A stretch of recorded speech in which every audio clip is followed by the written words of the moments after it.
Hey, kid, do you really think you belong on this court? Look at you. You don't even have the physique to hold a real ball.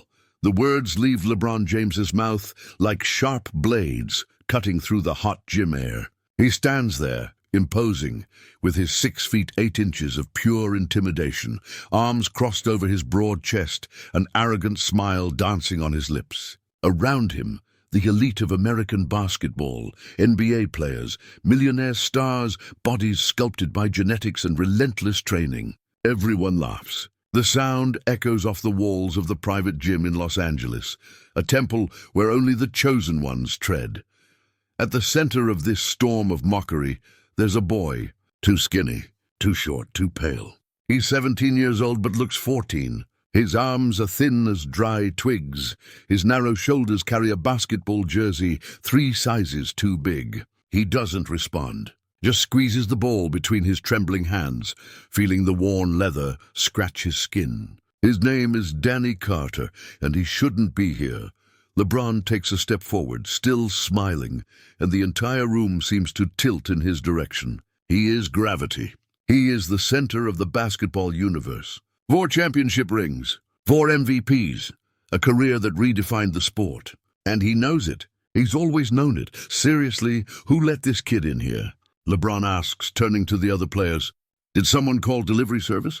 Because it looks like this kid came to drop off pizza, not play ball. More laughter. Danny feels heat rising up his neck, burning his cheeks. He wants to disappear, wants the floor to open up and swallow him. But his feet remain planted on the polished floor, because there's something inside him, something small, fragile but stubborn, that refuses to run away. This gym isn't public. It's not a place where kids like Danny simply show up. It's a private sanctuary, rented for professional players during the summer, a space where millions of dollars in talent gather for secret training sessions away from public eyes. Danny only got in because he works at the coffee shop around the corner. The same coffee shop where the businessman who manages the gym gets his double espresso every morning. After months of serving coffee, exchanging a few words, building a silent connection, Danny finally gathered the courage to ask, Can I just watch? Just once? The businessman, a middle-aged man with tired eyes and a kind smile, saw something in the boy. Maybe pity, maybe memory of his own youth. Once, he said.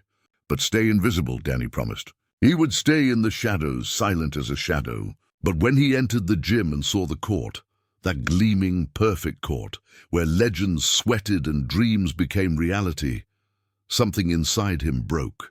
He couldn't stay invisible. He picked up a ball, just a forgotten ball in the corner, and started shooting. That's when LeBron saw him. Hey, I'm talking to you, kid. LeBron's voice is now harder, cutting. He walks up to Danny, and each step is a declaration of dominance. You think this is a playground? Think you can just show up and play basketball with the big boys? Danny lifts his eyes. For the first time, he looks directly at LeBron James. And what he sees isn't just an athlete. It's a living monument, a god of the sport. But he also sees something else, something that makes his stomach turn. He sees disdain. He sees casual cruelty. He sees a man so accustomed to being worshipped that he forgot what it means to be human. I just wanted... Danny's voice fails. The words die in his throat. You just wanted what? LeBron leans in, bringing his face close to Danny's. Impress someone. Be like me. Kid, let me tell you something about real life. Not everyone is born for this. Some of us are chosen, and others... He looks Danny up and down, slowly, deliberately. Others are born to watch from the stands. The silence that follows is deafening. Even the laughter has ceased. The other players watch, some uncomfortable, others entertained, all waiting to see what will happen next. Danny feels something rupture inside his chest. It's not anger, not yet. It's something deeper. It's the feeling of being seen for the first time in his life and being deemed unworthy. He always knew he was different. Always knew his body wasn't an athlete's body. But he loved basketball. Loved it the way someone loves music, poetry, sunlight. Loved it with every fiber of his scrawny being. And now, before his idol, he's just a joke. LeBron takes the ball from Danny's hands with a quick, almost violent movement. "Go home, kid. This isn't your world." He turns his back, already dismissing Danny as if he never existed. Danny stands there for another moment. His hands are empty now. His eyes burn with tears he refuses to shed in front of these people. Slowly, he turns and walks toward the exit. Each step is an eternity. He can feel the stares on his back, can hear the whispers, the muffled laughter, but as he walks, something begins to grow inside him. Something dark and fierce. It's not just pain. It's determination. It's the silent promise that this moment, this public humiliation, this cruel rejection, will not be the end of his story. It will only be the beginning. The gym door closes behind Danny with a heavy, final sound. The California sun hits his face, blinding and indifferent. He walks through the streets of Los Angeles without destination, his legs moving automatically while his mind remains trapped in that moment. LeBron's words echo infinitely. Not everyone is born for this. Danny lives in a tiny apartment in South Central, a neighborhood where dreams come to die slowly. He shares the space with his mother, a 43-year-old woman who looks 60. Her face marked by sleepless nights and double shifts at the factory. She never understood her son's obsession with basketball, but she never stopped him either. "If it makes you happy," she used to say, "then pursue it. When Danny gets home, it's 4 in the afternoon. The apartment is empty, silent except for the hum of the old refrigerator. He goes straight to his room, a cubicle without windows, just big enough for a single bed and a broken desk. The walls are covered with basketball posters. LeBron James is in all of them. LeBron flying toward the basket. LeBron raising trophies. LeBron smiling at cameras with that confident smile that says, "I'm the best, and I know it." Danny looks at these posters now with different eyes. For years he worshipped this man, memorized his statistics, studied his games, dreamed of meeting him, of shaking his hand, of hearing from him that basketball was for everyone who loved it enough. But reality was different. Reality was cruel. With slow and deliberate movements, Danny begins tearing down the posters. One by one, they fall to the floor. The sound of paper ripping is therapeutic. When he finishes, he looks at the bare walls and feels something strange. Not relief, not satisfaction, but space. Space for something new. He sits on the bed and grabs his phone. His hands still tremble. He searches how to get stronger without a gym. Basketball training for beginners, short NBA players. He reads for hours, absorbing each word, each video, each fragment of information, like a man dying of thirst. At 9 at night, his mother arrives home exhausted. She finds Danny on the small apartment balcony, throwing an old ball against the wall and catching the rebound. Repeatedly, mechanically. "Danny?" She places her hand on his shoulder. "Are you okay?" He doesn't stop shooting. "I'm going to prove he was wrong." Who was wrong? Everyone. She doesn't understand, but sees the determination on her son's face, an intensity she's never seen before, and decides not to ask anymore. Instead, she goes inside, prepares a sandwich, and leaves it on the kitchen counter. When she comes back to check, Danny is still there, shooting against the wall. The ball hitting, a constant rhythm like a heartbeat. He continues until midnight, until his arms scream in pain, until his hands go numb. And then he shoots 100 more times. The following days transform into weeks. Danny builds a routine with the precision of a monk. He wakes up at 5 in the morning, when the world is still dark and silent. He runs through the empty neighborhood streets, his feet pounding the cracked asphalt, his lungs burning in the cold morning air. 3 kilometers, then 5, then 8. His body protests, but he ignores it. After running, he goes to the public park 2 blocks away. There's a court there, old, cracked, the baskets without nets, but it's his. He arrives before anyone else wakes up and practices. Free throw shots, dribbling between improvised cones made from plastic bottles, layups with both hands. He films himself with his old phone, then watches the videos, analyzing each movement, each mistake. He notices things. His elbow opens too much on shots. His feet aren't aligned. His posture is too stiff, so he corrects. Practices until the movement feels natural, then practices 1,000 more times. At the coffee shop where he works, between serving customers and cleaning tables, he does push-ups in the bathroom, squats during break, calf raises while waiting for coffee to brew. People look at him strangely, but he doesn't care. Each muscle he builds is a statement. Each drop of sweat is an answer to the question LeBron asked, "You think you belong?" Yes, I belong. At night, after work, after training, when his body is beyond exhaustion, Danny studies the game. He watches old NBA games, not for entertainment, but like a scientist studying formulas. He analyzes small players who became great. Allen Iverson, Chris Paul, Isaiah Thomas.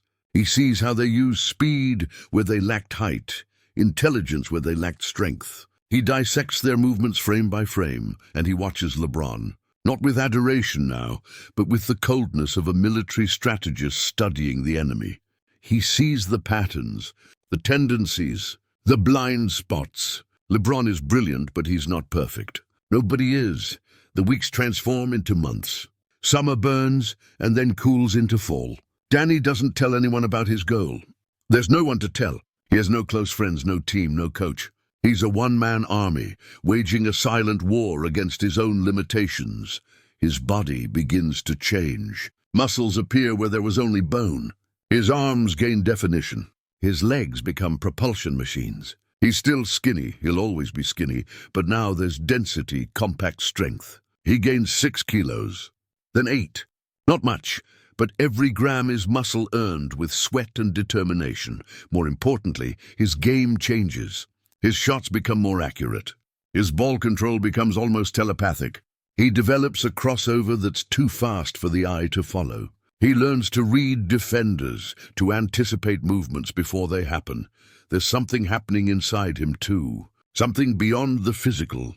There's a growing coldness, an emotional armor he builds brick by brick around his heart. The pain of humiliation is still there, but now he uses it as fuel. Every time he's too tired to continue, he remembers the laughter in the gym. Every time he wants to quit, he hears LeBron's voice.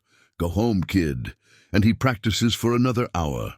December arrives in Los Angeles with unusually cold air and gray skies. Danny is 18 now, and something fundamental has changed in him. It's not just the transformed body, the muscles where there was fragility. It's the way he moves through the world, with purpose, with silent certainty. He's at the park one Saturday morning, as always, when a group of older players shows up. They're men in their early 20s, some ex-college athletes, others just good street players. They dominate the court on weekends, playing intense and competitive games. Danny has always watched them from a distance, never daring to join. Today, one of them calls out to him, "Hey, skinny kid, need a 5th player? You play?" Danny looks at them. 6 months ago, he would have fled, terrified of the possibility of failing publicly again. But now, something different pulses in his veins. "I play," he responds. The game starts casually but quickly intensifies. The men play hard, shoving, physical screens, aggressive defense. Danny is the smallest on the court, but that doesn't matter anymore. He's learned to use his size as an advantage. He's faster, more agile. He slips between defenders like water between stones. On the first possession, he shoots a 3-pointer.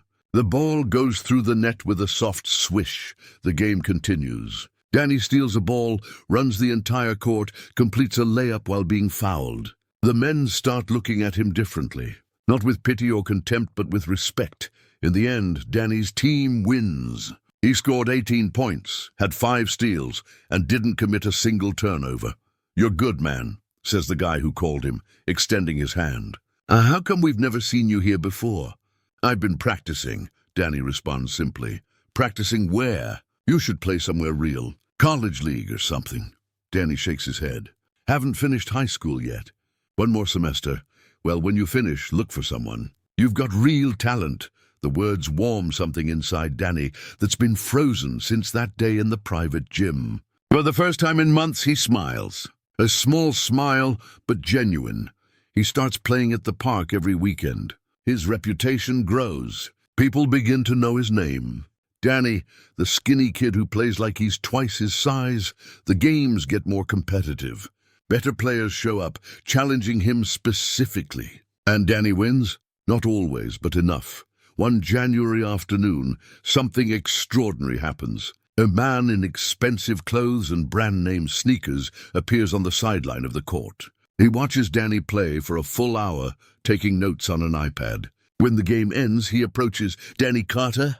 He extends a hand. "My name is Marcus Webb. I'm a scout for various semi-professional leagues and basketball events on the West Coast." Danny's heart races. "Scout?" "Yes, and I have to say you have something special. Your game reading is superior. Your fundamentals are solid. You've clearly worked very hard to get where you are." Danny doesn't know what to say. Just nods. "Look," Marcus continues, "there's an event happening next week. It's called the Rising Stars Showcase. It's an exhibition tournament where promising young players compete in front of college coaches, scouts, even some agents. I can get you an entry if you're interested." I'm interested," Danny says, his voice barely controlled. Marcus smiles. "Great, but I need to warn you, the level is high. There are players coming from all over the country. Some already have college scholarship offers. It'll be intense." "I don't care about intense," Danny responds. "I care about opportunity." "That's what I wanted to hear." Marcus hands him a card. "I'll send you the details." And Danny, don't disappoint yourself. When Marcus leaves, Danny stands on the court, the business card in his hands, feeling like the universe has finally aligned. This is his chance to prove, not just to the world, but to himself, that he belongs. That night, he practices until his hands bleed, literally. The skin on his palms opens from dribbling so much on the rough asphalt, but he continues. He wraps his hands in duct tape and continues shooting. His mother begs him to rest, but he can't. Not now. Not when he's so close. The following week passes like a blur. Danny barely sleeps. He visualizes the tournament in his mind hundreds of times, sees himself on the court, dominating, showing everyone who underestimated him that they were wrong. But there's also fear. Fear of failing. Fear that when the moment matters, he'll shrink and become again the skinny, invisible boy who was humiliated. The night before the tournament, he can't sleep at all. He lies in the dark, looking at the ceiling, trying to calm the storm inside his chest. At 3 a.m, he gives up trying to sleep. He gets up, puts on training clothes, and goes to the park court. The city is quiet. The streets are empty. The court is lit only by the moon and a distant streetlight. Danny grabs a ball and starts shooting. The sound of the ball hitting the asphalt echoes in the silent night. He shoots and shoots and shoots. At some point, he realizes he's no longer thinking about the tournament. He's no longer thinking about LeBron or proving something to anyone. He's just playing, feeling the leather of the ball in his hands, the familiar movement of his arms, the satisfaction when the ball goes through the basket. He remembers why he fell in love with this sport in the first place. It wasn't for fame. It wasn't for validation. It was for this moment of pure connection between body, mind, and game. This feeling of being alive, of being present, of being exactly where he should be. When the sun begins to rise, painting the sky in shades of pink and orange, Danny finally stops. He's sweaty and tired, but there's peace inside him. A peace he hasn't felt in months. "I'm ready," he whispers to the dawn, and he believes it. The Rising Stars Showcase takes place in a huge sports complex in Anaheim, an hour south of Los Angeles. When Danny arrives at 8 a.m, the parking lot is already full. Expensive cars, team vans, even a sports media bus. He arrives by public bus, carrying an old backpack with his game clothes and a water bottle. The gym is impressive. 3 courts side by side, stands with capacity for thousands of people, modern electronic scoreboards, professional lighting. There are already hundreds of people inside, players warming up, coaches talking, anxious parents in the stands. Danny registers at the check-in table. The woman looks at him with curiosity. "Danny Carter? You're Marcus Webb's referral?" "Yes. Welcome. You're in Group D, Court 3. Games start at 9:30. She hands him a reversible jersey, blue on one side, white on the other. Good luck out there. He walks to court 3, feeling eyes on him. The other players are exactly what he expected. Tall, muscular, confident. Many wear brand-name clothes, limited edition sneakers. They warm up with explosive movements, powerful dunks, 3-point shots with infinite range. Danny finds a quiet corner and begins his own warm-up. Simple stretches, form shooting, basic dribbling, nothing flashy. He's not trying to impress during warm-up. He's getting into his rhythm, finding his center. A tall kid, probably 6'5", approaches. He has perfectly styled hair and an arrogant smile. Hey, you on blue team or white? Blue, Danny responds. Cool, I'm white, so I'll be guarding you. He looks Danny up and down. Shouldn't be too hard. Danny doesn't take the bait. Just nods and returns to warming up. Internally, however, something ignites. The same fire that burned during months of solitary training. The same cold fury that was born that day in the private gym. At 9:30 sharp, the referee blows the whistle. The first game begins. Danny is nervous in the first few minutes. His passes are slightly off. His shots fall short. The tall kid who mocked him is playing physical, aggressive defense, using his body to push Danny away from the ball. But then, something happens. Danny remembers what he learned. He stops trying to play like the others and starts playing like himself. He uses his speed. On one play, he fakes left, explodes right, and leaves the defender stumbling. He completes a smooth layup. On the next possession, he steals the ball and runs the court, completing a solo play for 2 points. There's no recognition in them. LeBron doesn't remember him. Why would he? Danny was just another pathetic kid he dismissed. But Danny remembers. Oh, he remembers every word, every laugh, every second of that humiliation. The second quarter begins and something changes in Danny. He stops trying to be the humble facilitator and starts attacking. On one play, he steals the ball at midcourt and runs alone. The giant kid from the opposing team runs to block him. Danny doesn't back down. He jumps, not as high as the giant, but with perfect timing, and completes a reverse layup that leaves everyone speechless.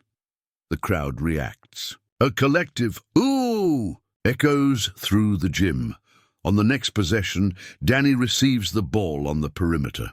His defender closes hard. Danny does a devastating crossover, leaving the defender flailing in the air and shoots a 3. The ball spins, and drops. 3 points. Something is happening. Danny can feel it. He's entered that mystical state that great athletes talk about, the zone, where everything slows down, where every movement feels destined, where you can't miss even if you try. His next 3 shots made. His next 2 steal attempts successful. He's transcendent. At the end of the second quarter, Danny's team is winning by 12. He has 18 points. The crowd is on its feet. People in the stands are pointing at him, asking neighbors, "Who is this kid?" In the locker room during halftime, his teammates surround him. "Man, you're on fire. Keep doing what you're doing. We're winning because of you." Danny just nods, too focused to really process the praise. He drinks water, breathes, visualizes the third quarter.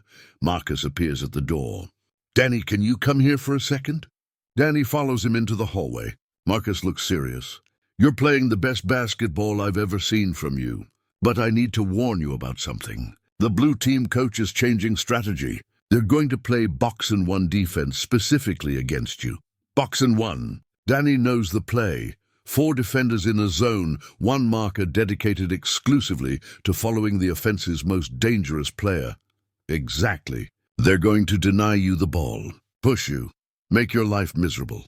You need to adapt, Danny thinks quickly. So I become the decoy.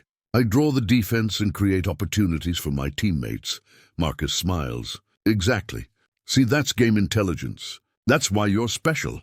He places his hand on Danny's shoulder. And one more thing. LeBron asked for your name. Danny's world stops. What? He asked who you are. Sent an assistant to ask me. Said your game seems familiar somehow, but he can't place it. A strange emotion floods Danny. It's not satisfaction. It's not vindication. It's something more complex. A mixture of sadness and determination. LeBron doesn't remember destroying him. It was just another Tuesday for the king. What did you tell him? Danny asks. I said your name is Danny Carter. That you're from South Central. That you're a special talent. Marcus pauses. I didn't mention last summer's incident. That's yours to tell if you want. Danny nods slowly. Thank you. Now get back out there and show everyone who you really are. The third quarter begins exactly as Marcus predicted. As soon as Danny crosses midcourt, a defender sticks to him like a shadow. It's a player named Marcus, another Marcus, coincidentally, 6'3", defined muscles, known for his relentless defense. He's not just defending Danny, he's hunting him. Every time Danny touches the ball, Marcus is there, active hands, quick feet, physical body. When Danny doesn't have the ball, Marcus pushes him, holds him, forces him away from passing lanes. It's frustrating and exhausting, but Danny adapts. He starts running without the ball, forcing Marcus to chase him all over the court. This opens space for his teammates. The giant kid receives easy passes near the basket and converts. The wing receives open three-point shots because his defender abandoned him to help on Danny. Basketball becomes a chess game. The blue team coach adjusts. They switch to more aggressive defense, applying full-court pressure. Danny's team responds with quick cuts and precise passes. The lead shrinks to 6 points, then back to 10, then drops to 4. With 2 minutes left in the third quarter, something happens. Danny is running along the perimeter, Marcus glued to him, when he plants his foot and changes direction violently. Marcus can't stop in time. They collide. Both fall to the floor hard. The referee blows the whistle. Foul on Marcus, but Danny is down, holding his ankle. Sharp pain shoots through his leg. The gym goes silent. His teammates run to him. A trainer approaches. Can you stand? The trainer asks. Danny tests the ankle. It hurts a lot, but it's not twisted. It's just a hard hit. I'm fine, he says, standing up. He tests the weight. He can play. Not perfectly, but he can play. Are you sure? We can substitute you. No. Danny's answer is firm. I'm fine. He limps back to position. Marcus approaches, genuinely concerned. Man, I'm sorry. It wasn't intentional. I know, Danny responds. And he believes it. It's just basketball, just competition. No malice. But now he's injured. Each step is a reminder. His explosion is reduced. His speed, his greatest asset, is compromised. The blue team notices immediately. They attack, pushing the pace, forcing Danny to run.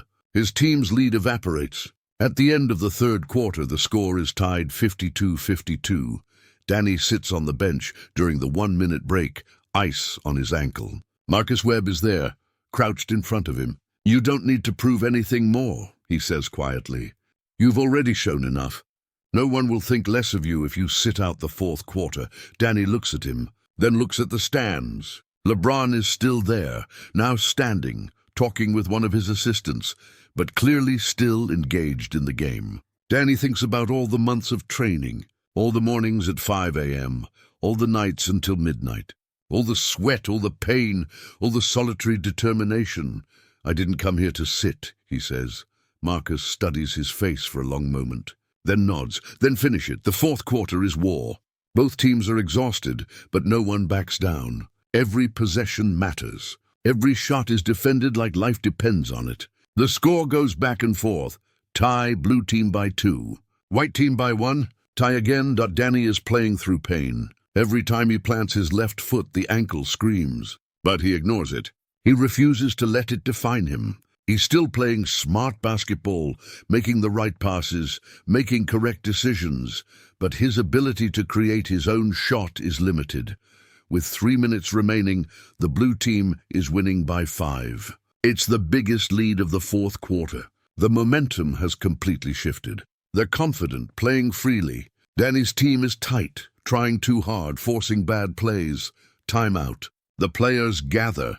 The makeshift coach, one of the tournament organizers, tries to give tactical guidance, but Danny barely hears. He's looking at his teammates and seeing defeat in their eyes. They've already given up mentally. Hey, Danny says, his voice cutting through the coach's rambling. Everyone looks at him. We haven't lost yet. Not while there's still time on the clock. Man, you're limping, one of the teammates says. Maybe we should just what? Danny interrupts. Give up? Is that what you want? He looks around the circle. I don't know about you guys, but I've spent my whole life being underestimated, being ignored, being told I'm not good enough. And maybe I'm not. Maybe we'll lose this game. But it won't be because we gave up. There's a moment of silence. Then the giant kid who's been quiet the entire game speaks. He's right. Let's leave everything on the court. They return to the game with renewed energy. Danny receives the ball in the paint. He makes a quick move, his defender bites, and he passes to the giant kid who dunks with authority. 5-point difference becomes 3. On the next attack, the blue team shoots and misses. Danny grabs the defensive rebound, ignores the pain in his ankle, and pushes the ball up the court. He sees the wing open in the corner. The pass is perfect. Swish, 3 points. Now it's just a 1-point difference. The crowd is delirious. People in the stands are screaming, jumping. LeBron is no longer sitting. He's standing in the box, leaning over the railing, completely absorbed. 90 seconds remaining. The blue team slows down the pace, trying to drain the clock. They pass the ball around the perimeter. 20 seconds on the shot clock. 15, 10. Finally they shoot, a long three-pointer that bounces off the rim. The giant kid grabs the rebound and immediately passes to Danny. 1 minute and 5 seconds on the clock. Danny's team still losing by 1. This is the decisive possession. Danny crosses midcourt. His entire life leads to this moment. All the choices, all the sacrifices, all the pain. The gym is so loud he can barely hear his own thoughts. He looks at his teammates, positioning themselves. Then looks at the clock. 42 seconds. He could hold the ball, drain the clock, try for the last shot. But that's not who he is. He signals for a play. A screen and roll. The giant kid comes to set the screen. Danny uses it, curving around it, forcing the defense to adjust. Now there are 2 defenders on him. He dives into the free throw lane and stops abruptly. The defense compresses. The wing is open in the left corner. Danny makes the pass. The wing shoots and misses.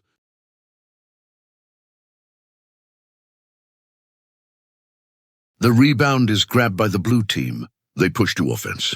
28 seconds. They're going to try to score and close the game. Their best player receives the ball, drives to the basket. He jumps for the layup.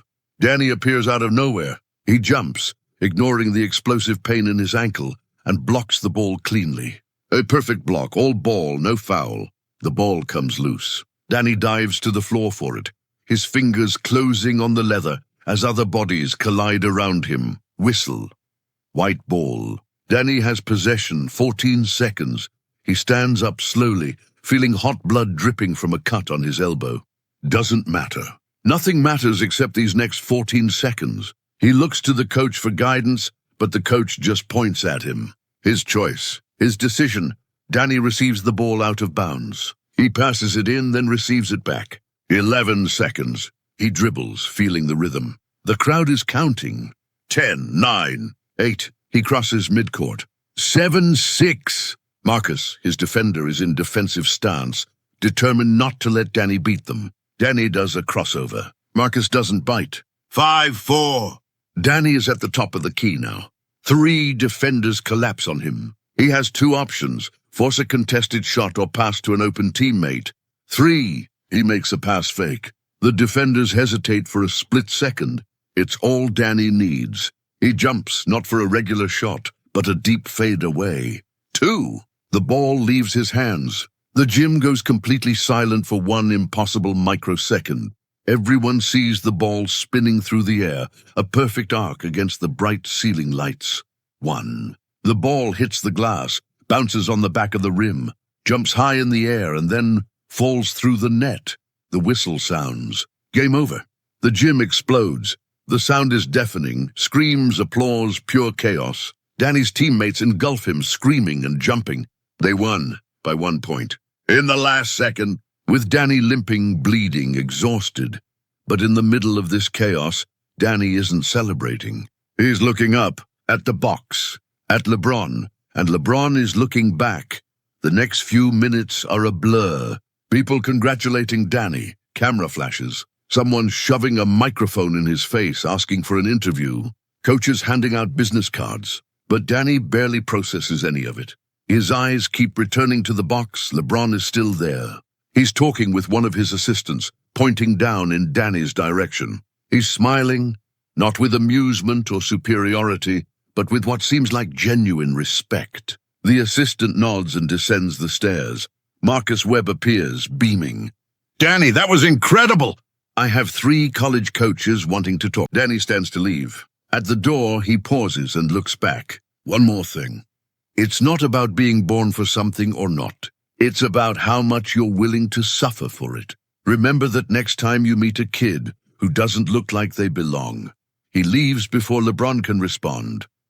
The weeks following the tournament are surreal. The video of Danny's game-winning shot spreads on social media. It doesn't go massively viral, but within basketball circles, it gains traction. "Skinny kid from South Central with ice in his veins," says one caption. "Where did this kid come from?" Asks another. Marcus Webb keeps his word. He connects Danny with 3 different college programs. UCLA offers a roster spot, no full scholarship but with the possibility of earning one. A Division II school in California offers a full scholarship. A division-run school in the Midwest offers a partial scholarship. Danny sits with his mother in the tiny living room of the apartment, looking at the offer letters spread on the coffee table. "What do you think?" he asks. She's wearing her work uniform, about to leave for the night shift. She looks at the letters with eyes that have seen too many broken promises in life. "I think," she says quietly, "that you've worked harder for this than anyone I know. And any school would be lucky to have you. But which one?" She smiles, touching his face. "The one that makes your heart sing, baby. Don't choose by logic. Choose by love." It's good advice. Danny spends days pondering. UCLA is prestigious, but he'd be just another one on a large talent roster. The Division II school offers more playing time, but less exposure. The Midwest school is middle ground.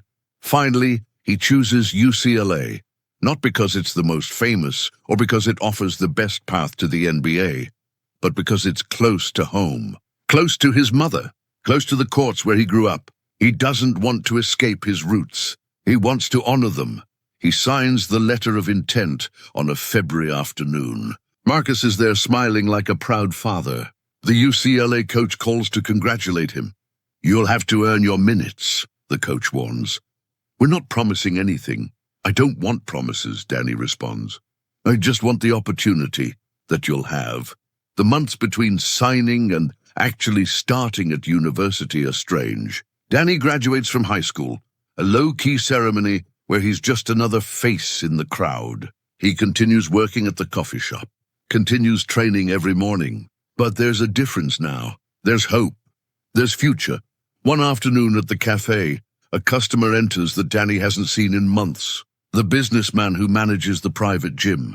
The man who originally let Danny in that fateful day. He orders his usual double espresso, then sees Danny behind the counter.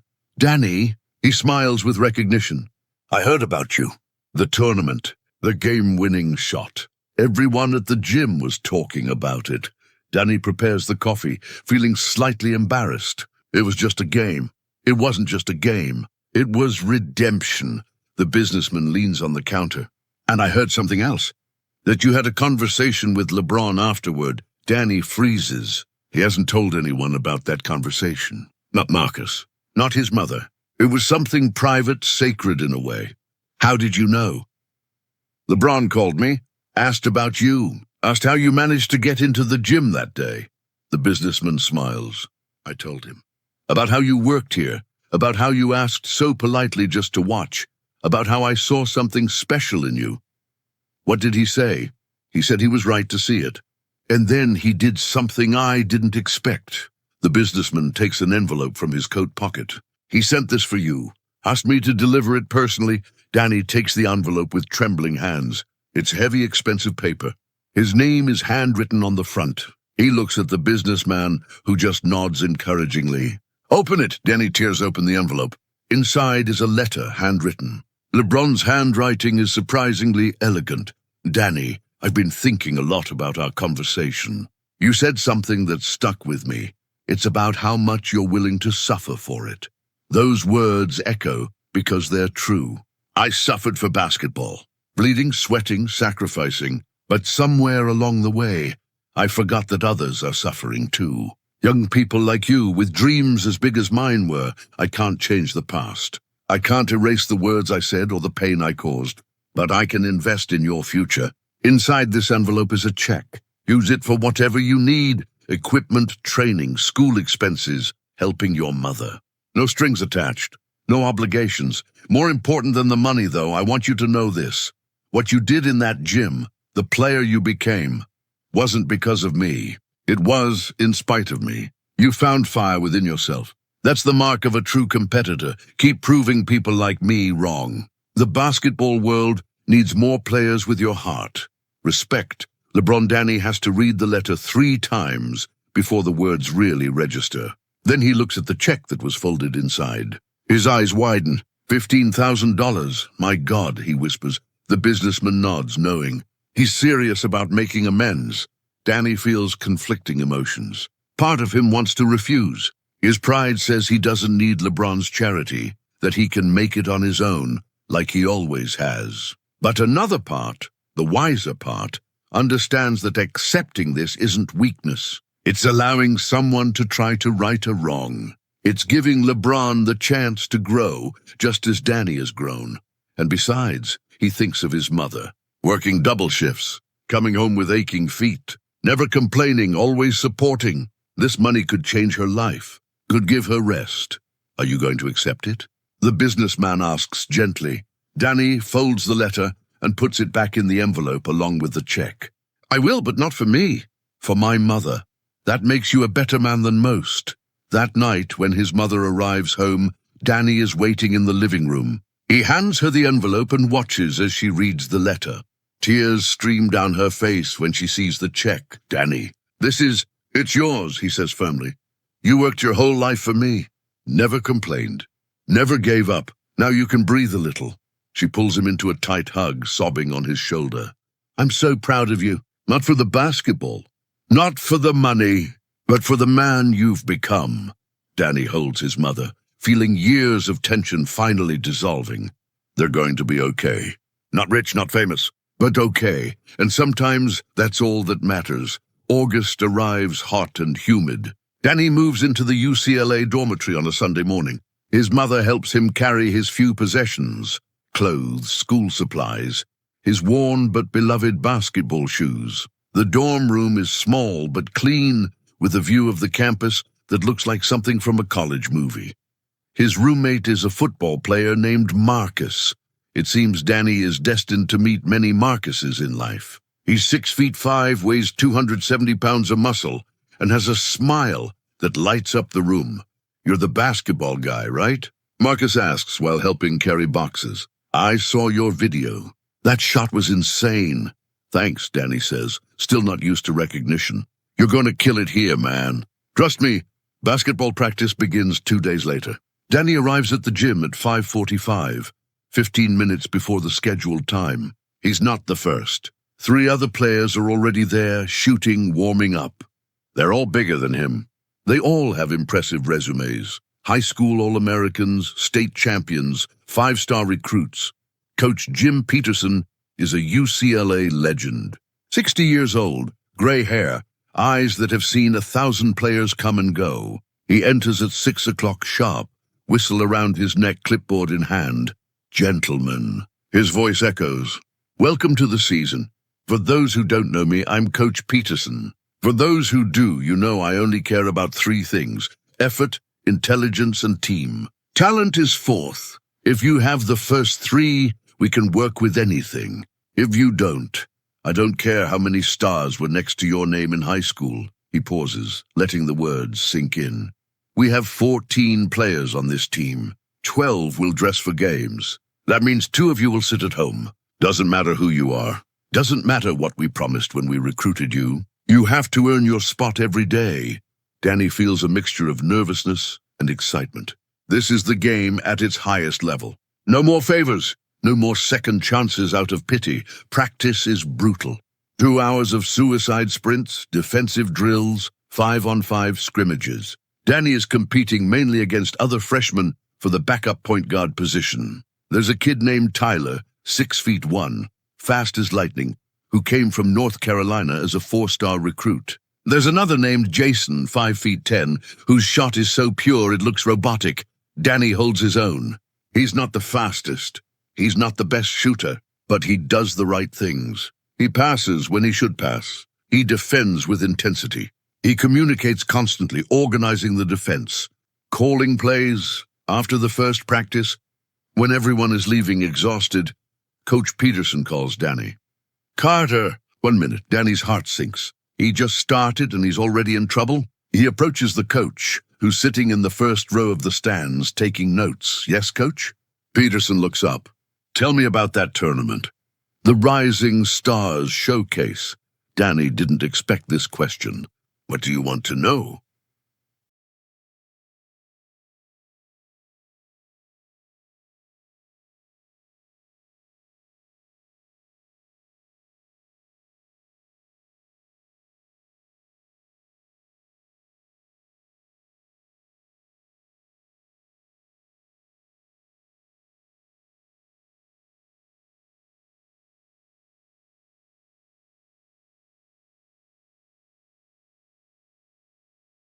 Marcus Webb sent me the video, not just of the final shot, of the entire game. "You played injured in the fourth quarter, didn't you?" "Yes, sir. Twisted my ankle, but stayed in the game." "Yes, sir." Peterson nods slowly. "You know what I saw in that video. I didn't see elite athleticism. I didn't see first-round draft potential. But I saw something rarer. I saw someone who understands that basketball is more than individual talent. It's about making your teammates better. It's about doing the right thing at the right time." He closes the clipboard. "You're not going to start this year. You probably won't play much in the first few months. But keep doing what you do. Keep being coachable, keep working hard, and you'll get your chance." "Thank you, coach. Don't thank me yet. Thank me when all this pays off." The first few months at UCLA are as hard as Danny imagined. He goes to classes in the morning, English, history, math, then has practice in the afternoon, then hours of studying at night. There's little time for anything else. On the court, he's the 12th man. He sees minutes only in garbage time, when the game is already decided. 5 minutes here, 3 minutes there. He doesn't complain. He uses every second to learn, to observe the starting point guards, to understand Coach Peterson's system. The starting point guard is a senior named Jordan Ellis, 6'3", 3 years of experience, conference assist leader the previous year. He's brilliant, mature, a true floor general. Danny studies him like a graduate student studying a thesis. The way Jordan communicates without words, how he controls the pace, how he knows when to speed up and when to slow down. Jordan notices. One night after practice, he approaches Danny. "Hey, Rook, you're always watching me." "Why?" Danny is honest. "Because you're everything I want to be." Jordan laughs. "You know we're competing for the same position, right? When I leave, someone has to replace me." "I know. So why help me by being so helpful in practice? You could keep your secrets." Danny considers this. "Because making you look bad doesn't make me better. The only way to really improve is by pushing against the best and learning when they beat me." Jordan studies him for a long moment. "You're different, Carter. Most freshmen are just trying to get their highlights. You're actually trying to learn the game." He extends his backpack. "I have some videos on my laptop. Old games, analysis my skills trainer gave me. Want to see?" "Seriously?" "Seriously. But I warn you, it's tedious work. Nothing sexy. Just fundamentals. Fundamentals is all I want." They start meeting twice a week after formal practices. Jordan shows Danny the minute details of the point guard game. Specific footwork in pick and rolls, defensive reads, passing timing. Danny absorbs it all like a sponge. His mother used to say he had a brain that doesn't forget. Now he understands what she meant. He sees something once, and it's engraved. In December, the team is 8-3, competitive but not dominant. They have a big game coming, against Duke, one of the best teams in the country, nationally televised. Pauley Pavilion is packed. Over 13,000 people screaming. Danny is dressed but doesn't expect to play. He's sitting at the end of the bench, watching as Jordan runs the offense against Duke's ferocious pressure defense. It's working, but barely. Jordan is getting tired. He's making uncommon mistakes. With 5 minutes left in the first half, he commits his third turnover. Coach Peterson calls timeout. The team gathers. Peterson is frustrated. "Jordan, are you okay?" "Yes, coach, they're too fast. It's not about speed. It's about decisions." Peterson looks at the bench. His eyes find Danny's. For one long, impossible moment, they stare at each other. Then Peterson nods. "Carter, you're in." Danny's world stops. He barely hears the roar of the crowd or the coach's instructions. His teammates are patting his back. Jordan pulls him close. "Breathe. Just play your game." Danny stands up. His legs feel like rubber. He walks to the scorer's table, waiting to be called. The whistle sounds. Number 22, White checking in. He steps onto the Pauley Pavilion court for the first time in a game that matters. 13,000 people, TV cameras, everything he ever dreamed of. And suddenly, everything he ever feared, the ball is passed to him. He crosses midcourt. The Duke defender, a 6'3" kid with arms like tentacles, sticks to him immediately. Pressure. Intense pressure. Danny feels panic rising in his throat. Then he hears Jordan's voice from the sideline. "Breathe!" Danny breathes. Once, twice, the world slows down. He sees the court with clarity, sees his wing cutting, sees the center establishing position. He makes the pass. Ball movement. Assist. 2 points. In the next 4 minutes before halftime, Danny plays the most controlled basketball of his life. No flashy shots, no forced heroics. Just solid, fundamental basketball. 3 assists, 0 turnovers, 1 steal. When halftime arrives, UCLA is winning by 7. Coach Peterson doesn't say anything to Danny specifically, but when they sit down, he gives Danny a nod. A small nod.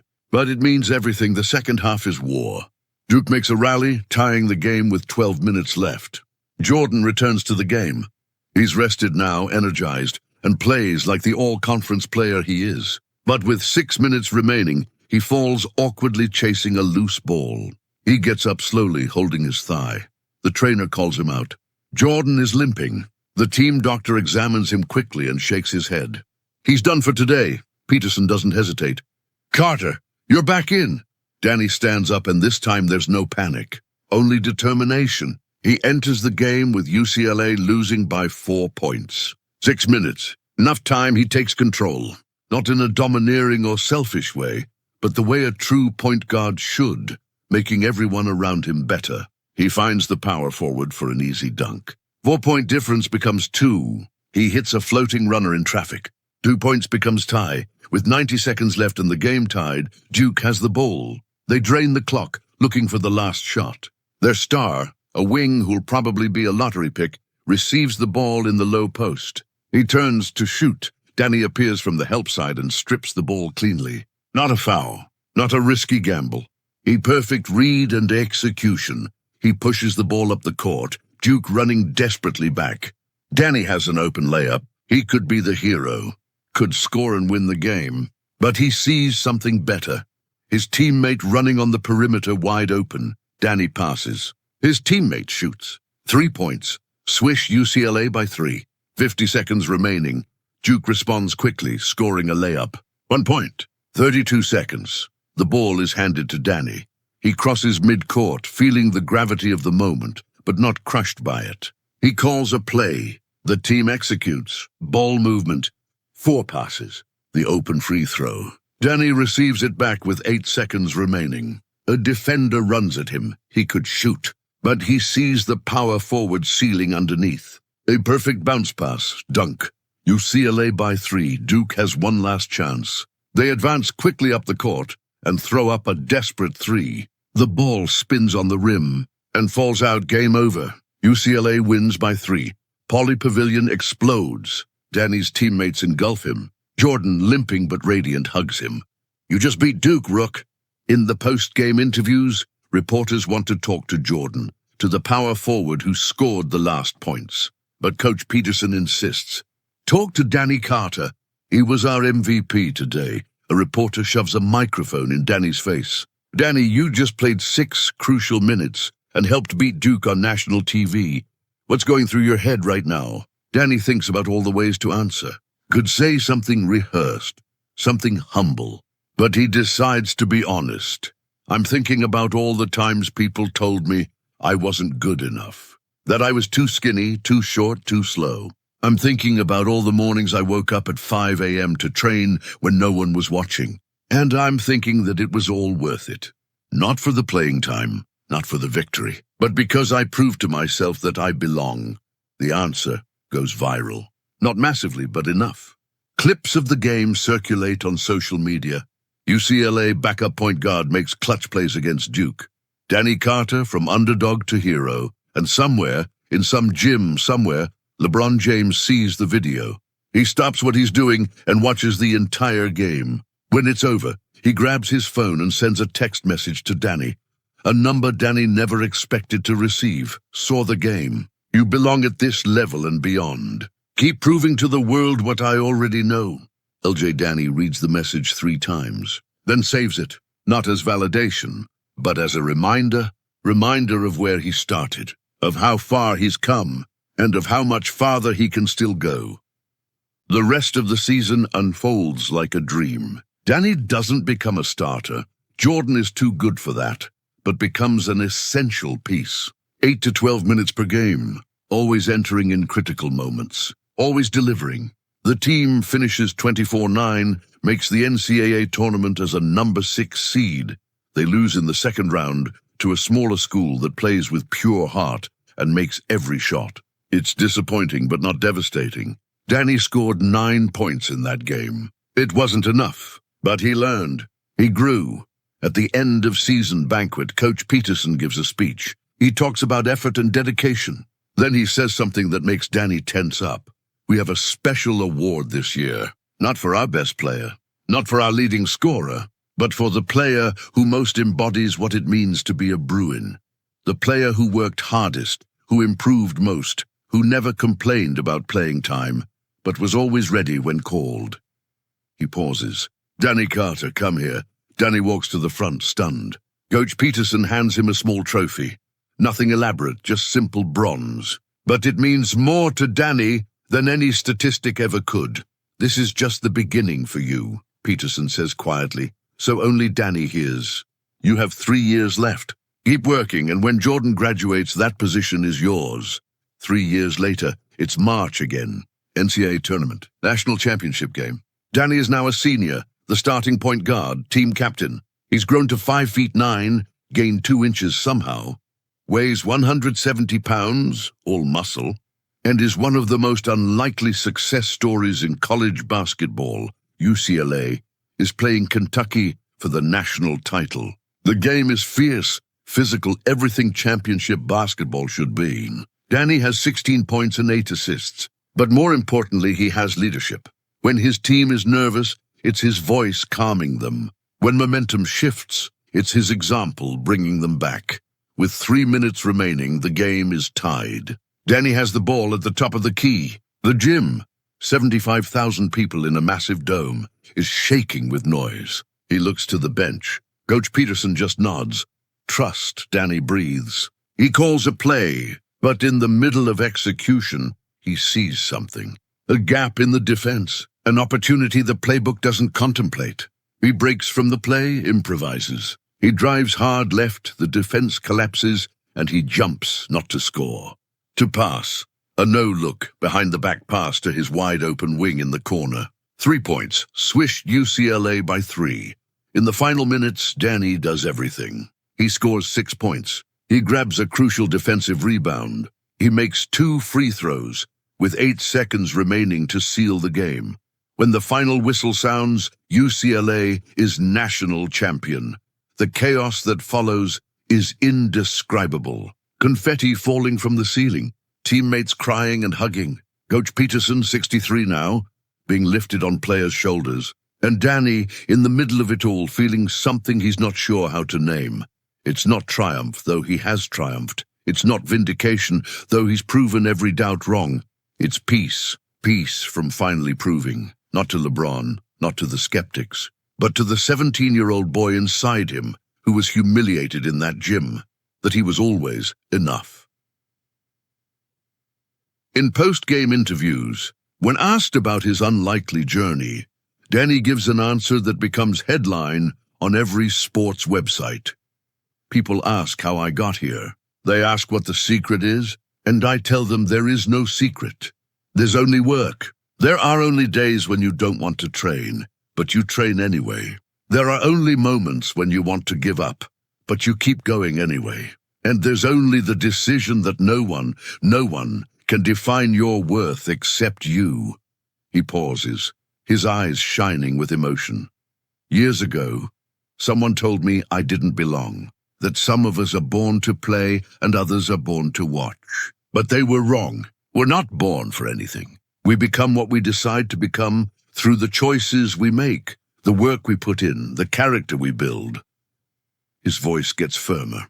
So, to any kid out there who feels too small, too weak, too invisible, you belong. You always belonged. You just have to prove it to yourself. The interview goes viral, not just in sports circles, but beyond. It's shared by teachers, by parents, by anyone who's ever felt inadequate. And somewhere, watching from a home in Los Angeles, LeBron James sees the interview. He watches the entire game, sees Danny lift the trophy, and he does something he rarely does. He posts on social media, something he never does about other players during the season. Danny Carter is proof that greatness isn't about genetics or privilege. It's about heart. It's about who you choose to be when no one is watching. Proud to see this young man win. The basketball world is better for him being in it. Respect. Real recognize real. Danny Carter. Danny sees the post hours later, on the plane back to Los Angeles with the trophy in his arms. He reads it, smiles, and then closes the phone. Not because he doesn't appreciate it, but because he finally understands a fundamental truth. LeBron's validation is nice, but it's not necessary, not anymore. Danny already has everything he needs. He has his mother, who never doubted. He has his teammates who believed. He has his coach who invested in him. And most importantly, he has himself, the version of himself he chose to become through 1,000 lonely mornings, 1,000 repetitions, 1,000 moments of choosing to continue when stopping would have been easier. 5 years later, Danny is selected in the second round of the NBA draft. Not a lottery pick, no headlines, just the 53rd pick overall by the Sacramento Kings. Some commentators say he's too short for the NBA. Too slow, too limited. Danny just smiles. He's heard it before. He doesn't become an NBA star.